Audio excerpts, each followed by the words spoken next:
यति बेला गृहमन्त्री सुदन गुरुङ आफै सडकमा यसरी सडक जाम भए पछाडि एम्बुलेन्स आइसके पछाडि उहाँ आफै सडकको जाम खोल्नका लागि लाग्नु भएको छ। यो अत्यन्तै एउटा प्रेरणादायी भनौँ न, एउटा मान्य मन्त्री यो काभ्रेको रोशी खोलामा उहाँ अनुगमनका लागि आउनु भएको थियो रोशी खोलामा। यद्यपि एम्बुलेन्स आयो, हेर्नुहोस्, एकाएक एम्बुलेन्स आइसके पछाडि उहाँले सडक आफै खोल्नु भएको छ।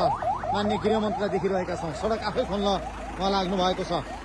यो साँच्चै एउटा फरक खालको दृश्य पनि देखिएको छ। मान्य गृहमन्त्रीले जसरी उहाँ बोल्दै हुनुहुन्थ्यो, केही प्रतिक्रिया दिइरहनु भएको थियो। यद्यपि एकाएक एम्बुलेन्स आइसके पछाडि उहाँले सरकारले अब यसको लागि जाम नगरिदिनु, तपाईँ सबैजना जाम गरिदिनु